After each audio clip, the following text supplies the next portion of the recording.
This episode is brought to you by LifeLock. The holidays mean more travel, more shopping, more time online, and more personal info in places that could expose you to identity theft. That's why LifeLock monitors millions of data points every second. If your identity is stolen, their US-based restoration specialist will fix it, guaranteed or your money back. Get more holiday fun and less holiday worry with LifeLock. Save up to 40% your first year. Visit LifeLock.com/podcast. Terms apply. Streaming now on Peacock. Paris Hilton and Nicole Richie are back. That's hot. Loves it. For a show-stopping reunion that will prove putting on an opera is anything but simple. We're really good at this. One thing's for sure, they won't be upstaged. Good to have you back. Come on, we've got a show to do. Paris and Nicole, The Encore, a 3-part reunion special. Streaming now, only on Peacock.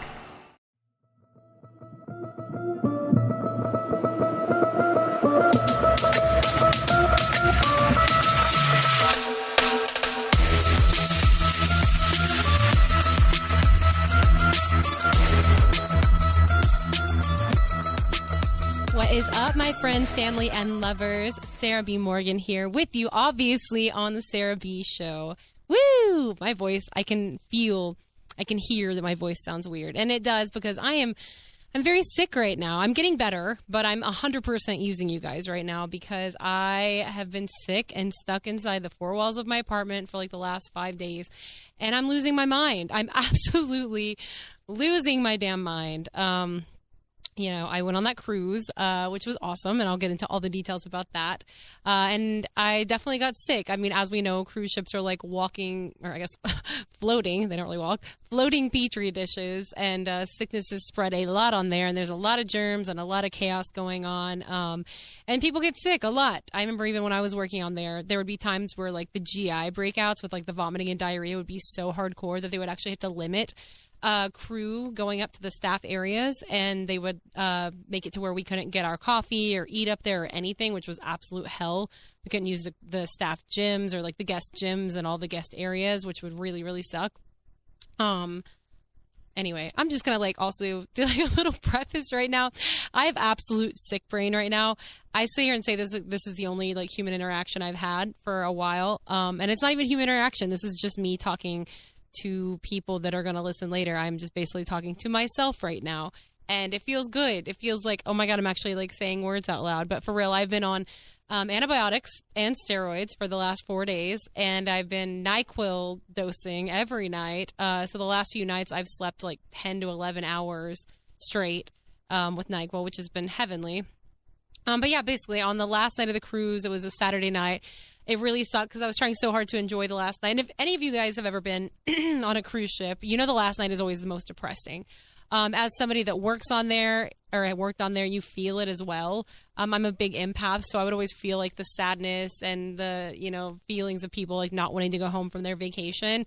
And it would just be like taking over the boat. Like that was the whole feeling and the vibe. And then crew members too are a lot more stressed, like especially people, the bartenders and stuff. You notice they are not wanting to serve you as much. They all really want you to go home because bar cleaning happens that night. So they have to do this mega massive cleaning and all this stuff. And basically they're not done till like 4 or 5 in the morning.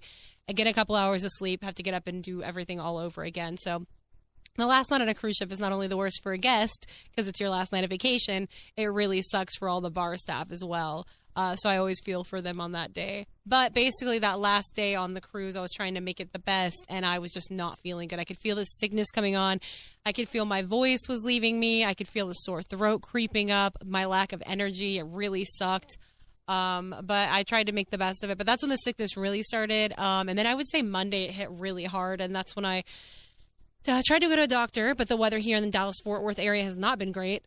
Excuse me. Especially actually all over the United States has been really bad. But, shout out to anybody who's dealing with power outages still. There's still so many people without power here in the Dallas area and the DFW area. Luckily, I did not lose power, knock on wood, and I don't know why. And I was trying to think about it. I know that like if you're near a hospital or something like that, that it stays on. I was wondering, is that the same with nursing homes? Because like right across from my complex and right beside my complex are assisted living homes or whatever. And there's always like doctors and fire trucks and ambulances, probably for bad reasons, coming to those places. But I didn't know if that like qualified, and maybe that's why my power stayed on. I just know a lot of people that live close to me are still without power days and days later, which is just crazy. And the storms are still coming. Even this morning, it was like an insane few rounds of storms, emergency weather. A big festival here in the city I live in had to get postponed till tonight. It's just been insane. It's been really crazy. I don't even know where I was going with this, but I really don't. But anyway, it's been a lot. So I went to the doctor. Oh, that's where I was going with this. My God, told you guys.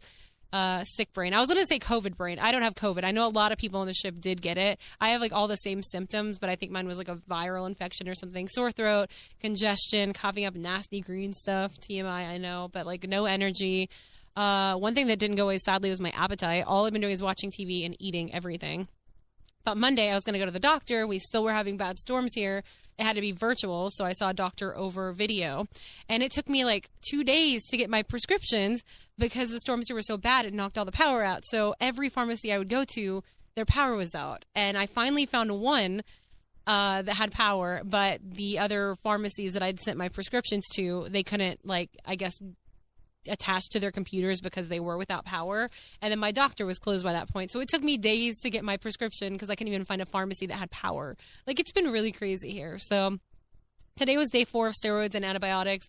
I feel okay. I feel like right after I take my medications, I feel pretty good for hours, and then nighttime the coughing starts again, and then I wake up in the morning and it's almost like it's bad all over again. So I'm really hoping tomorrow's my last day, like I said, of meds. Hopefully this will like knock it out at the end of it. It's been killing me not being able to go to the gym or work out, and I've been eating so bad, and well, not so bad, just like a lot. I have mostly healthy food in my house, but I've been eating a lot of it, and no alcohol, obviously. Gotta let the meds work, but I've just been losing my mind, guys. Oh my God. I have watched Bridgerton season 1, Bridgerton season 2, Bridgerton the Queen's story, which by the way had me bawling my eyes out at the last episode, and then today I finished Bridgerton season 3, which, oh my God, no spoilers, but that carriage scene at that last episode, holy smokes. I literally was sitting there like on Bumble, because I got on Bumble because I was bored. That's how bored I've been. And I like dropped my phone, my mouth was open, I'm just like, and then I noticed myself, like, my reaction to this scene. I'm like, oh, my God, like, it got me. It shook me. I was shook, y'all. It was very good. So I don't know how I feel yet about Penelope still. But, again, I won't go into any spoilers. But I'm excited for the next round of episodes. I believe that's in, 2 weeks it comes out. So I am ready for it. I'm ready for it. So, basically, that's what's been going on since I got home from the ship. I've been very sick. Super fun. After tonight. I'll release this podcast tonight. Why not? It is Saturday night. And I'm going to go home and I'm going to have, I'm going to get a salad when I go home. I'm probably going to eat crumble cookie again. Cause I love crumble. I'm a crumble-holic. Crumble-holic. So good. Yeah. So, and I need to find something else to watch. I'm so bored that I'm actually thinking about watching the first scary movie in my new apartment by myself, single, because I know I won't be able to sleep. And I'm like so bored that I want to be scared. Like, I welcome the fear. That's how bored I am. This episode is brought to you by Skinny Pop Popcorn. Perfectly popped, endlessly delicious. Oh, so light and crunchy. Skinny Pop Original Popcorn is the snack you've been searching for. Made with just 3 simple ingredients: popcorn kernels, sunflower oil, and salt. Snacking never felt or tasted so good. Perfectly popped, endlessly delicious.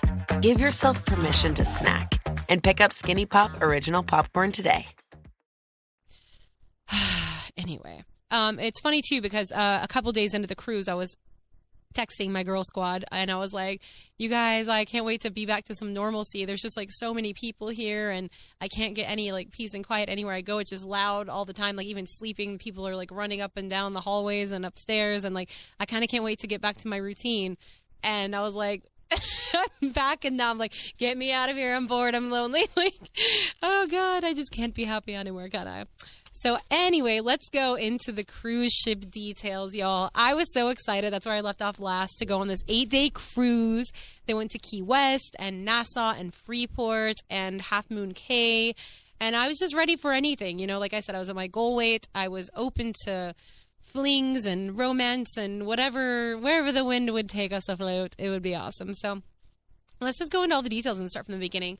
It was super fun going down to Galveston. I love that 5-hour drive. As you guys know, I used to date a guitar player that worked on the ship. I said I would go down there almost every Sunday, and I just really looked forward to it. So I love that little 5-hour drive. It's like nothing to me. Stop at the Buc-ee's on the way, get all the good snacks. If you know, you know. No beaver nuggets, though. If you eat those, we can't be friends. I say that. Maybe I should try them again. It's been like a really long time since I've tried them, but I don't want to like them. Just some other unhealthy thing. Crumble cookies and beaver nuggets. Don't need any more of those in my life. But I digress. So we went to Galveston. Our rule in Galveston was last time we went on a cruise, and it's basically my mom and I, we found a gay bar with karaoke, and we were so hungover. I can't remember if I talked about this or not. I was like the most hungover ever when I got on the ship, and I started my period that same day. I just felt like the worst ever. So we said the rule is like minimum drinking, just dinner, early bedtime, so we get on the cruise feeling good. Not only did that not happen, of course, it was like the worst ever. We didn't go to just one karaoke bar. We went back to it twice. So we started off good and chill and had a nice dinner. I had several glasses of Pinot. It was delicious. We were eating out right on the water. It was just beautiful. We had kind of gotten away from that bad weather. Like, it was so wonderful. And, like, we couldn't be good. Nobody could sleep. We were so excited for going on a cruise and being single and having fun. And, like, I was ready. So we left the restaurant and went to a bar. It was a different gay karaoke bar we found. And it had just opened and nobody was there. And the bartender was kind of like a little bit of a bitch. But, you know, I think she took it the wrong way. Like, my mom was like, this place is empty. And she's like, yeah, we just opened. And so I think she like took it as a, you know, like my mom saying this place sucks or whatever. But either way, she was just not the most friendly. But she's like, come back later. We start karaoke at like 9 or 10 or something. And she's like, it gets a lot more fun after that. We're like, oh, okay, cool. But absolutely not. We're going to go to bed early for sure. So we left there and we went to a couple different bars after that, of course, a little bit of bar hopping, and then found this other bar that actually was the bar we went to last time, the gay bar that we got so drunk at. It was called Rumors. It shut down, but now it's opened as something else. I can't remember the name of it now. But we went in and they were having a drag show, and it was a puppy night. It was people dressed up in fetish, and it was like a puppy convention. So it was all these guys that were wearing like thongs, and they had like harnesses, and they had like puppy tails and like puppy mask and ears and faces and stuff. And I was like amazed. It was like the craziest and coolest thing I've ever seen. Everybody was so nice. We stayed for a really long time. I tried a new drink there called HEHE. I think it was like HI, but it was no alcohol. It was just like CBD, maybe THC or Delta or something. I don't even know what was in it. He just told me it makes you feel really good. And I drank this thing, and it made me feel like everyone kept saying the whole night. I was just like, oh my God, you guys, I just feel so happy. I just feel so good. And it did. It made me feel amazing. And I've heard a lot of people drink this now and have replaced alcohol with this because it does make you feel so good. There's no hangovers. It's just like a nice like serotonin boost. And it was amazing. Doing it with all the other alcohol I drink, probably not the best. I did hit that point of where I felt like my paranoia was creeping up, and I'm like, this could go one of two ways right now. I'm feeling a little weird. And then I'm like, ignore it. And it went away. But I'm like, I kind of want to try those again. Ooh, I wish I could find those tonight so I could drink that. No alcohol. But I know me, and I would probably like think it would mess with my medicine and make me weird, and I would like totally have like a weird panic attack. Anyway, yeah, we're not going to go down that road. So we did that, and then we ended up going back to the karaoke bar, which was like so lively and crowded. And of course I had to do the Fox. What does the Fox say? And I will say, I honestly can't even tell you. I think it's more than two hands amounts, like the amount of times I performed that song at karaoke. And this, in all the years I've done it, was by far the best performance I've ever done. My mom actually got it on video. I need to get it from her. But I was like feeling myself. The crowd was right. It was on a stage, which just really elevates the performance and makes you feel like a superstar.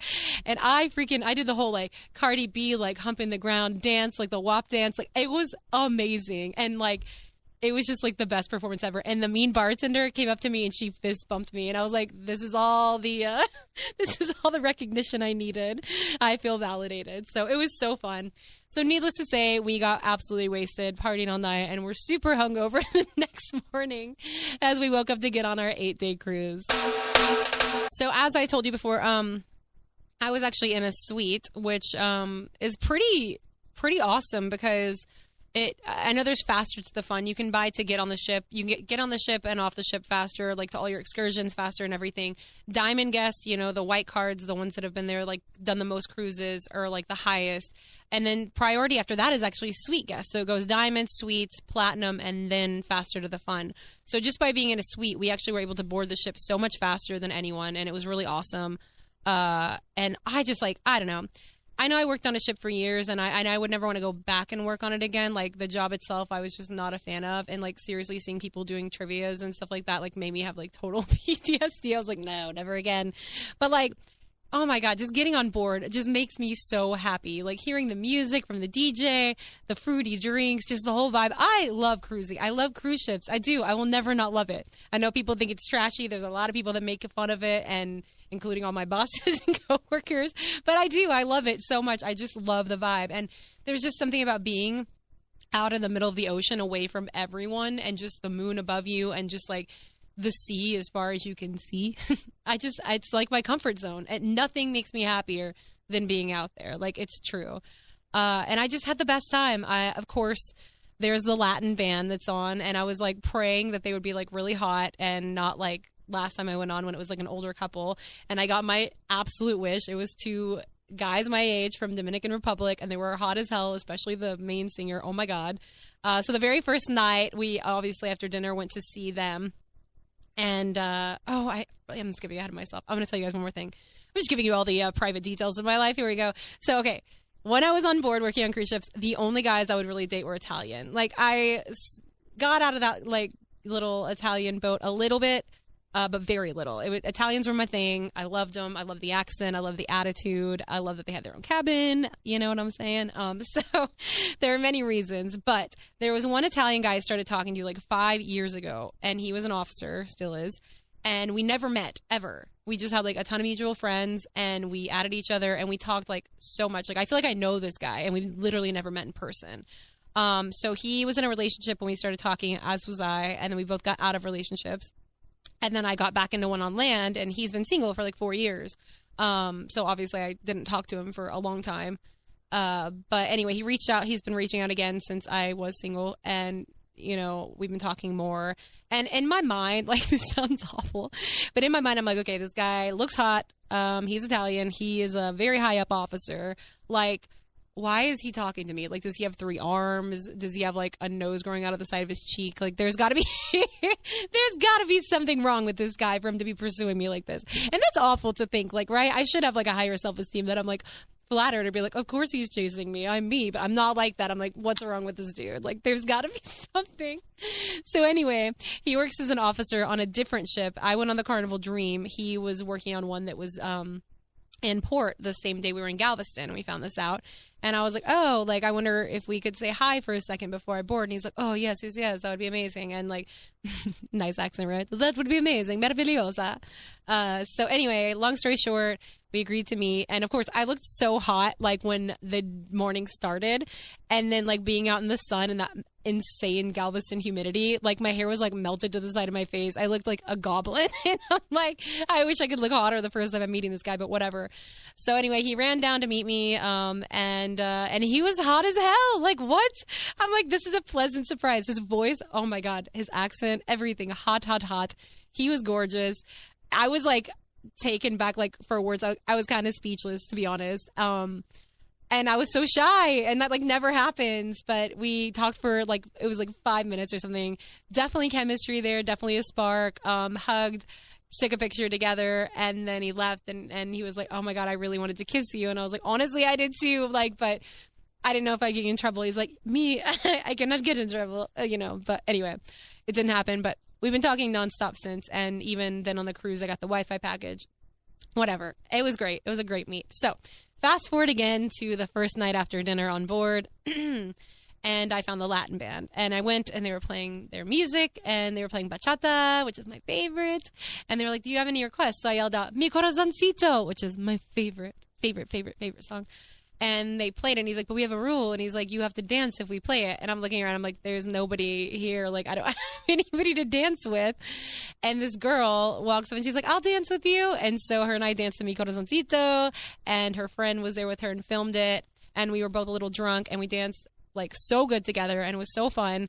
And she's like close to my age, and she's a flight student, and we had like a lot in common. So we actually ended up exchanging numbers and social media, and we're like, we'll hang out this week.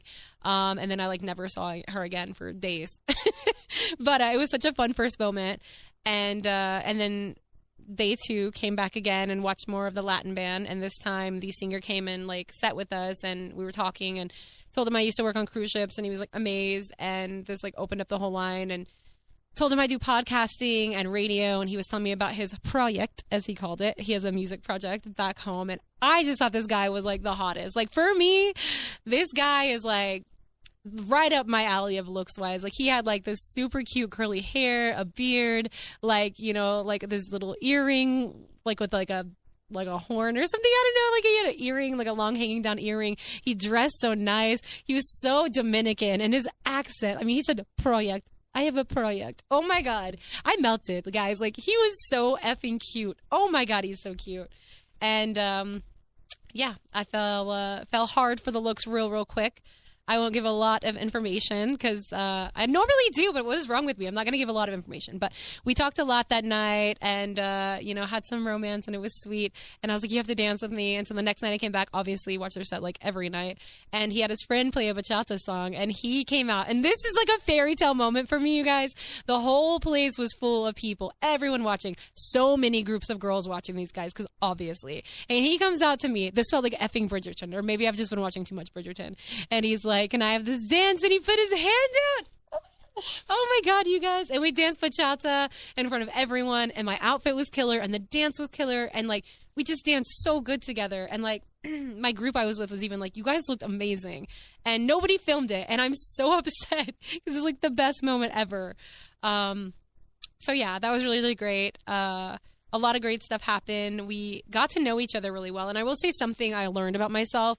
The first couple of days I was like, you know, this is a great sign. Like, I'm finally, like, putting myself out there. I'm finally attracted to other people, because I noticed when I got my heart broken, like, I really wasn't attracted to anyone anymore. Like, I didn't find guys hot. Like, I'm like, am I broken? Like, do I just never want anything again? Like, it was weird. I've never felt like that before. But I'm finally, like, finding myself being attracted to other people again. And so that was a really great thing. And this guy treated me so kindly. Got to know me. Got to know my family. Like, just treated me like a little princess. And then I had a friend of mine, Jenny, shout out, bring me back to earth. And she's like, did he actually treat you like a princess, or did he just like be nice to you and treat you like you should be treated by an actual human being? And I'm like, that is such a good point. Because pause for a second. We as women sit here and we put guys on pedestals like this for treating us like a queen when they're just like being a decent human to us. Like, how sad is that? That we've been so mistreated by other people that a guy just like doing a sweet gesture, asking you to dance, or being nice to your family is like being treated like a princess. Like, how sad is that? So that like brought me down to like a level of like, okay, I respect that you're treating me like this. I really love it, and I admire that you're treating me like this, but it's how it should be. It's how it should be all the time. So that was a good lesson. And I told her I was going to quote that today, and then my friend Cass was like, I want to be quoted on something. So there you go, Cass. There's your quote. I love you guys. But anyway, it was still, even though, again, that's how we should be treated, it showed me that. It showed me that there are guys out there that will treat you like that, and that you should settle for nothing less than just a guy being nice to you and treating you with the respect that you freaking deserve. You know what I mean? And it goes both ways. Like, we should settle for nothing less than that. So it just felt really, really good. And I just like, that was the best night ever. I went and did that dance with him, and we hung out all night and got to know each other so well. And then I go back to my cabin at like, I don't even know, 2 a.m. or something. And I walk in to find a bottle of champagne with a note from the Italian guy that I was telling you guys about, who was on the other ship. And he got and it wasn't like, if you cruise on Carnival, you know, they give like free champagne away a lot. And it's this really awful, crappy champagne. And I know this because I've gotten drunk on it. I drank a whole bottle one night when an Italian effed me over, go figure. And it gave me the worst headache ever. It's really cheap, awful champagne. But this guy sent like a really nice, expensive bottle of champagne to my cabin with a note. And it was the sweetest thing. Like, so I'm on like cloud 9, right? Like I'm being romanced and danced with by this gorgeous Dominican guy. And then I have this gorgeous Italian guy sending me freaking expensive bottles of champagne from other ships. I'm like, this is what I've been missing. This is what I deserve. Not the crap I put up with for 5 years. So like, oh my God, you guys, just all the signs that were there that was like everything I freaking needed. Like I knew I wanted this trip. I knew I needed this trip, but I don't think I realized how badly I needed this trip.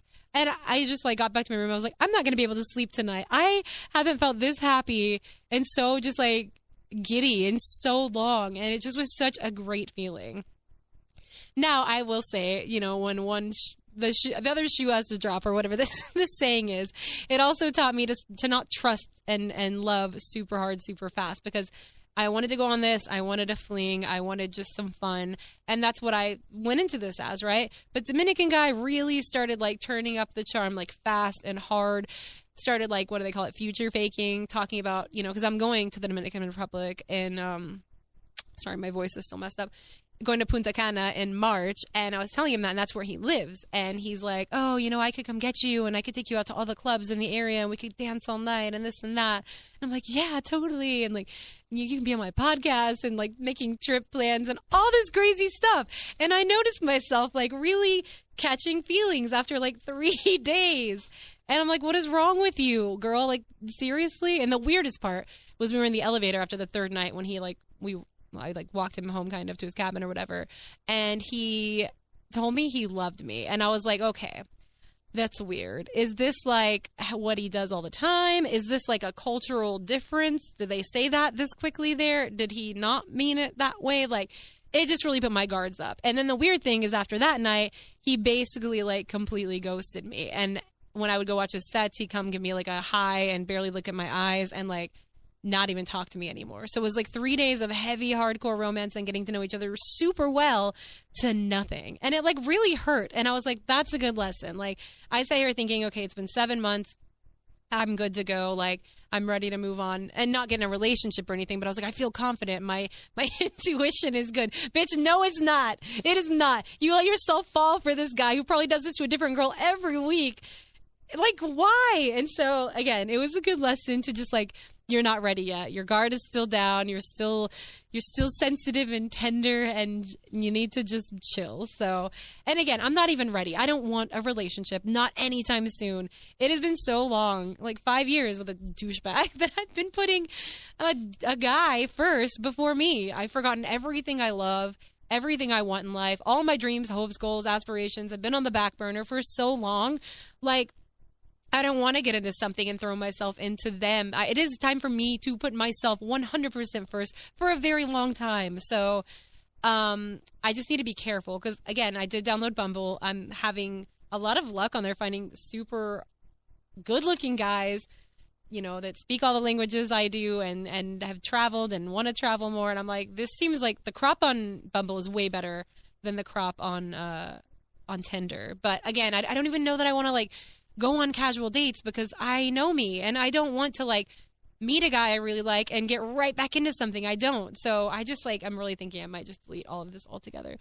I'm sorry guys, I'm fighting through my own problems and my own mental health journey and issues here live on my podcast. This is what you get. So anyway, like I said, fell in love, got my heart broken, got romanced by several different countries all at once. And I will say second to last night, I also ended up kissing a girl, and I liked it. It was in front of the Latin band, and we were dancing to bachata, and we ended up having a hot makeout session, and it was like the greatest thing ever. And then the guy that had been romancing me and then ghosted me, I watched him go ask a girl to dance in front of everyone again, and then go to her family and start talking to them, and him give her his phone number. So it's like he did the same thing like days later. So it's like not only does he have a new girl every week, it seems like he has several every week. But you work on a cruise ship, and that's what I should have expected. And again, guard your heart, ladies, because like it's rough out there. It's rough. Okay, this is the most all over the place podcast, or maybe it's just a normal podcast for me. Anyway, it was a great cruise. I made a lot of friends. I met a lot of really badass women. The same night that I kissed that girl, we ended up fleeing the scene and meeting these women at the casino bar, and like had the best few hours ever. It was like basically an F men festival. Not like actually effing men, but just saying F men. You know what I mean? Like, it was a very female empowered conversation for the evening and setting, and like it was just good times. It was a really good time. Yeah, I really enjoyed it, and then got home and got sick as hell. So it is what it is. It did make me miss being on board a lot. I really don't think I would ever want to go back and work on cruise ships, especially not like the position I was in.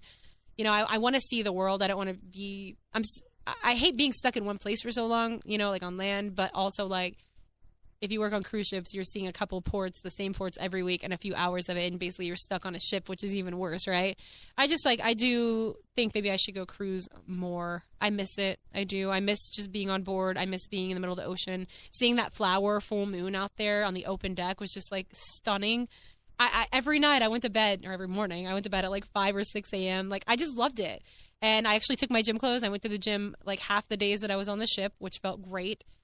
Saw my Captain Niccolo friend every time in the gym too. It was great. Oh, I forgot to mention too, the very last night, and I'm so sad that I didn't know this earlier in the cruise, but an officer or engineer that I used to hook up with on my first contract for a few months study, he was on this ship, and we got a drink together the last night there, and my God, he was like stunning. Because when we were like hooking up, he was like nerdy and so funny and cute. We had a lot in common, but he had like glasses and this weird hairline and just like was like young and just clumsy and real nerdy and adorable. But oh my God, the glow up this guy did. Like, clean cut and shaven and all this jewelry, and smelled amazing and got taller and like super fit. And I'm just like, who are you? Like, I couldn't stop talking about it. He's like, really? I look so different. I'm like, dude, seriously, like, I wouldn't have even recognized him had I walked by him, and not knowing he was on that ship. He looked so different. And like, when a guy's a gentleman, and it's so funny because I used to like F boys so much, and I'm like, what was I thinking? Because this guy like wanted to meet my family. He wanted to meet the group I was with. Every time they walked up to like meet him, because they came up in different sections or whatever, he would stand up, shake hands. Like, it was just so effing sweet. And it was so funny because he's from Sicily, so he has that really thick, gruff, like, Italian accent. And none of them could understand him, so I kept having to translate. And he's like, my English is really that bad. I'm like, no. So, oh, God. It was just great. So, again, like, I'm sure you can hear my voice, aside from the sickness. It was just the greatest 8 days ever. I feel so refreshed. I feel so much more me than I have felt in a very long time. And you know what the biggest payoff from all of this was, you guys? The biggest payoff was I didn't think about my stupid ass douchebag ex-boyfriend one time in 8 days. Not once. I forgot he existed. Oh, like the Taylor Swift song. I forgot that he existed. She said this would happen. She knows. See, she's a prophet. Oh my God. So I don't know, you know, things could change. I could get lonely and feelings will maybe come back in, but I can feel like I can safely say for the first time in almost 7 months, like, I feel like I'm actually fully over the breakup now. I feel like I'm fully over it. I really do. So this just was the trip I needed. I feel cleansed. I'm diseased right now, but I'm getting over it. So once the sickness is gone, my mental health is good. I feel so great. Even this like last meeting with my therapist a couple of days ago was just epic. Like, it was just totally different. I just feel I feel cured. I feel great. I am excited for new things on the horizon, and life is just, for the first time in a really long time, super exciting. I feel like the world is my oyster. I have like every decision I want ahead of me, and I can make it for me and do what I want to do with my life for once. And the sad thing is, it's always should have been that way, right? But so often we put others in front of us, and I've cleared the path of everything that's been standing in my way, and I'm just fucking ready. Oh, I said the F word. Sorry. I'm ready though. I am. I feel good. Okay, that is all for this podcast. Thank you guys for listening. I'm gonna go eat my salad now and find something to watch on TV. I hope I can find something. I'm gonna do a scary movie. I'm calling it right now, and I'm probably gonna regret it. And I might be on like Facebook Live later, being like, "Help! Can I pay somebody to come sleep next to me? I'm scared." But anyway, all right. Well, I've seen a lot of you guys write in as well. You can check my website, sarahbshow.com, and you can leave voicemails and messages and all this other stuff on there. And a lot of you have. I've seen a ton of stuff about the weight loss journey I've gone through. I've done a podcast on it before, but now that I've hit my like actual goal weight, I can definitely do another one. You guys have been asking me so many questions, and I want to answer all of them, so I will do another episode on that very soon. And I'll be honest, I will tell you everything I went through. Diet I did, the meals I ate, whatever questions you guys have, let me know. I'll do that. And also let me know if there's anything else you want me to talk about or cover in a future episode. And hopefully next time I won't have sick brain. Hopefully this podcast made sense. I literally I've been on so much medicine and not talking to other humans, so I feel like a zombie. I feel weird, and I'm still not talking to anybody. Basically just a big orange microphone in my face. So there you go. All right. I love you all so damn much. And also, sorry, last little thing. Thank you guys for sharing your personal stuff with me too, because I put my life out there all the time, right? And I've just been getting a lot of really deep personal messages from you guys about you going through stuff with narcissists, you going through stuff with weight loss and struggles. And I don't know, you guys are just spilling your secrets, and it feels really good that we can all be in this together. So just wanted to say a little bit of appreciation there for all of you guys. We're like one big family here. All right. I love you all. Have a great weekend, and I will see you guys on the next episode of The Sarah B Show.